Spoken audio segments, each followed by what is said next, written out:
Assalamualaikum warahmatullahi wabarakatuh. Pada kesempatan kali ini, kami dari kelompok 4 ingin mempresentasikan hasil diskusi kami yang berjudul Teori-teori belajar menurut pandangan konstruktivisme dan landasan filosofinya. Kami beranggotakan yang pertama Yuniar Ine Hastuti, kedua Ayu Murni W, ketiga Reza Wahyu, keempat Agnes Aprilia, kelima Adel Nurindra, keenam Deandria Resti. Materi pertama ialah bab 1 yakni pendahuluan yang berisi rumusan masalah dan tujuan. Materi ini akan disampaikan oleh saudari Adel. Yang pertama, saya akan menjelaskan latar belakang.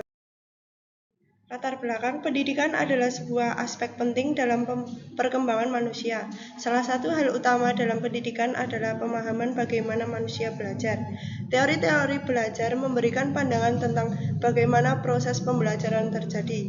Salah satu pendekatan teori belajar yang penting adalah konstruktivisme, yang memiliki landasan filosofis yang kuat. Konstruktivisme adalah teori belajar yang berfokus pada peran aktif individu dalam membangun pengetahuan mereka sendiri. Ini menyatakan bahwa pembelajaran bukanlah hasil dari penerimaan pasif informasi, tetapi lebih merupakan proses konstruksi pengetahuan oleh individu. Dalam makalah ini, kami akan menganalisis teori-teori belajar konstruktivisme landasan filosofinya. Yang kedua, rumusan masalah. Yang pertama, apa itu pengertian konstruktivisme? Yang kedua, apa itu teori belajar konstruktivisme? Yang ketiga, apa landasan filosofis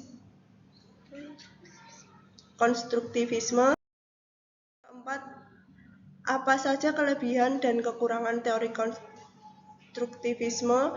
Yang kelima, bagaimana perbandingan antara teori kognitif dengan teori konstruktivisme? Dan yang keenam, bagaimana penerapan teori konstruktivisme terhadap pembelajaran? Adapun tujuan, yang pertama untuk menjelaskan pengertian konstruktivisme, dan yang kedua untuk menjelaskan teori belajar konstruktivisme, yang ketiga untuk menjelaskan landasan filosofis konstruktivisme, yang keempat untuk menjelaskan kelebihan dan kekurangan teori konstruktivisme, yang kelima untuk menjelaskan perbandingan antara teori kognitif dengan teori konstruktivisme, dan yang keenam untuk menjelaskan penerapan teori konstruktivisme terhadap pembelajaran.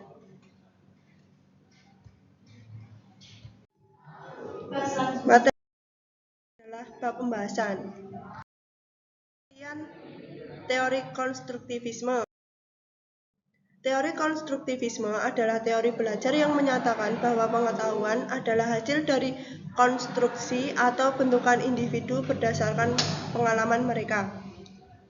Teori ini menekankan bahwa siswa aktif dalam membangun pengetahuan mereka sendiri, dan guru hanya berperan sebagai fasilitator.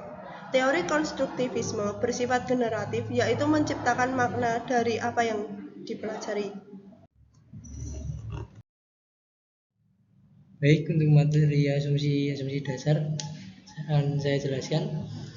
Asumsi dasar dari konstruktivisme menurut Merrill 1991 adalah sebagai berikut.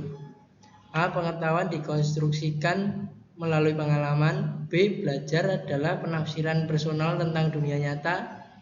C. Belajar adalah sebuah proses aktif di mana makna dikembangkan berlandaskan pengalaman. D. Pertumbuhan konseptual berasal dari negosiasi makna saling berbagi tentang perspektif ganda dan pengubahan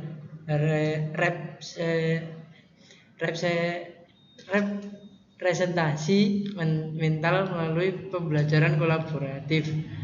E. Belajar dapat dilakukan dalam setting nyata. Ujian dapat diintegrasikan dengan tugas-tugas dan tidak merupakan aktivitas yang terpisah. Dalam kurung penilaian autentik. B. Tokoh-tokoh teori belajar konstruktivisme. 1. Teori konstruktivisme Jean Piaget. 2. Teori konstruktivisme Vygotsky. 1. Teori konstruktivisme Jean Piaget. Dalam teori Piaget dijelaskan bahwa belajar juga disebut perkembangan belajar, merupakan proses mengelola informasi dalam rangka membangun sendiri pengetahuannya. Piaget menyatakan bahwa ilmu pengetahuan dibangun dalam pikiran anak dengan proses mengkonstruksi yang meliputi skemata, asimilasi, akomodasi, dan keseimbangan.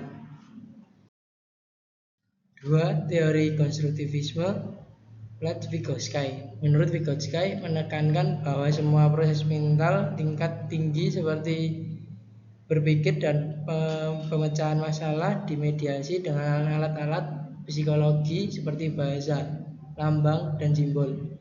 Dalam teori Vygotsky, belajar berarti terjadinya proses perkembangan internal untuk membentuk pengetahuan barunya dengan bantuan oleh orang lain yang berkompeten, dan hal itu terjadi ketika individu berinteraksi dengan lingkungan sosialnya. Selanjutnya saya akan menjelaskan landasan filosofi teori konstruktivisme. Yang A. Epistemologi konstruktivisme. Landasan epistemologi konstruktivisme adalah bahwa pengetahuan adalah konstruksi mental individu yang dibentuk melalui interaksi dengan dunia. B. Konsep pembelajaran aktif. Proses belajar melibatkan konstruksi pengetahuan melalui refleksi, eksperimen, dan interaksi dengan lingkungan. C. Peran sosial. Bagi konstruktivisme sosial, seperti yang diajukan oleh Vygotsky, interaksi sosial sangat penting. D. Relativisme, bahwa pengetahuan dapat berbeda dari individu ke individu berdasarkan pengalaman dan konteks mereka. Kelebihan dan kekurangan teori konstruktivisme. Terdapat beberapa kelebihan teori konstruktivisme, diantaranya sebagai berikut. Yang pertama, guru bukan satu-satunya sumber belajar. Yang kedua, peserta didik menjadi lebih aktif dan kreatif. Yang ketiga, pembelajaran menjadi lebih bervariasi.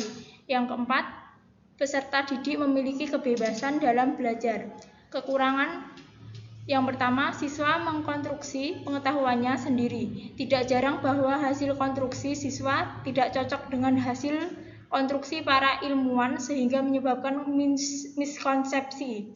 Yang kedua, konstruktivisme menanamkan agar siswa membangun pengetahuannya sendiri. Hal ini pasti membutuhkan waktu yang lama dan setiap siswa memerlukan penanganan yang berbeda. Yang ketiga, situasi, kondisi setiap sekolah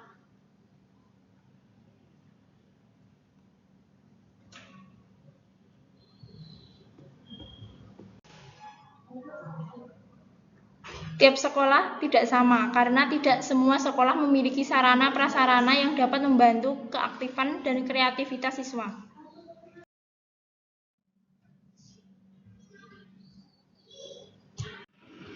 Selanjutnya, perbandingan antara teori kognitif dengan teori konstruktivisme. Yang pertama, teori kognitif. 1. Beranggapan bahwa setiap individu mendapatkan berbagai ilmu pengetahuan dilihat dari proses yang dilaluinya dan bukan dari hasil akhirnya. Yang kedua, menyatakan bahwa proses belajar tidak hanya mengadakan rangsangan atau stimulus dan respon, melainkan juga mengandalkan suatu proses berpikir yang sangat kompleks. Yang ketiga, kegiatan-kegiatan belajar terjadi sesuai dengan tahap-tahap perkembangan tertentu, mulai dari asimilasi, akomodasi, dan hingga ekuilibrasi. Yang keempat, peserta didik harus menyusun tujuan, pencapaian, atau apapun pengetahuan atau keterampilan yang ingin dikuasai olehnya, dan mendorong dirinya sendiri untuk belajar dengan tekun. Yang kelima, guru memfasilitasi pembelajaran dengan memberikan peserta didik lingkungan yang dapat mendorong penemuan dan asimilasi atau akomodasi pengetahuan peserta didik. Selanjutnya, teori konstruktivisme. Yang pertama, menekankan bahwa individu mendapatkan suatu hasil belajar melalui pengalaman-pengalamannya. Yang kedua, menyatakan bahwa mampu mengetahui cara membentuk mental yang kuat dan aktivitas sehari-hari setiap individu memiliki peranan yang penting dalam membangun dasar-dasar pengetahuan mereka. Yang ketiga, memiliki pandangan bahwa belajar merupakan perubahan tingkah laku. Yang keempat, menyatakan bahwa tujuan belajar dan cara memotivasi diri sendiri ditentukan baik oleh peserta didik atau intrinsik, komunitas atau kelompok atau ekstrinsik. Yang kelima, menyatakan bahwa pembelajaran dapat terjadi melalui belajar kolaboratif yang difasilitasi dan dibimbing oleh guru maupun kerja kelompok antar murid. Penerapan teori konstruktivisme dalam pembelajaran. Yang pertama, tujuan pendidikan. Menghasilkan individu atau anak yang memiliki kemampuan berpikir untuk menyelesaikan setiap masalah yang dihadapinya. Yang kedua, kurikulum. Konstruktivisme tidak memerlukan kurikulum yang distandarisasikan. Yang ketiga, pengajaran. Di bawah teori konstruktivisme, pendidikan berfokus terhadap bagaimana menyusun hubungan antar fakta-fakta serta memperkuat perolehan pengetahuan yang baru bagi siswa. Yang keempat, pembelajaran. Diharapkan selalu aktif dan dapat menemukan cara belajar yang sesuai bagi dirinya. Yang kelima, penilaian. Konstruktivisme tidak memerlukan adanya tes yang bagus sesuai dengan tingkat kelas.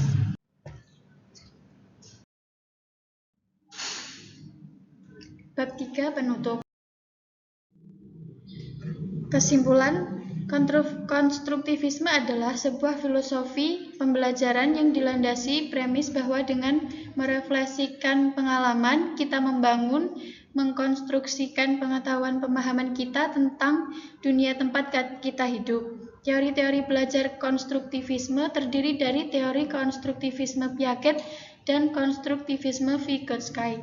Landasan filosofi teori konstruktivisme terdiri dari epistemologi konstruktivisme, konsep pembelajaran aktif, peran sosial, dan relativisme.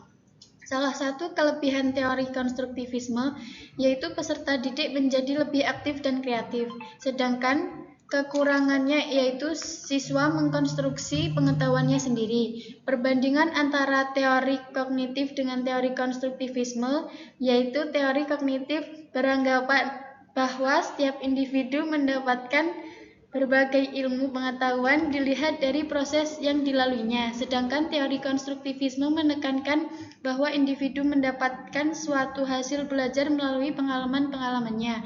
Penerapan teori konstruktivisme dalam belajar terdiri dari tujuan pendidikan, pembelajaran, kurikulum, pengajaran, dan penilaian. Yang kedua, saran.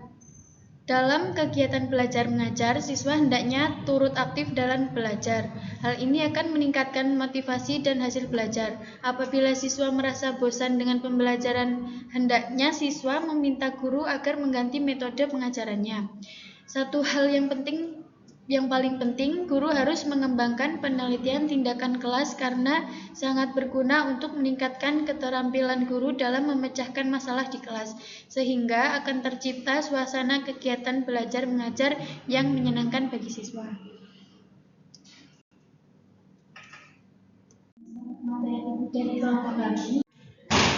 Sekian pembahasan dari kelompok kami. Bila ada kekurangan, kami mohon maaf. Terima kasih.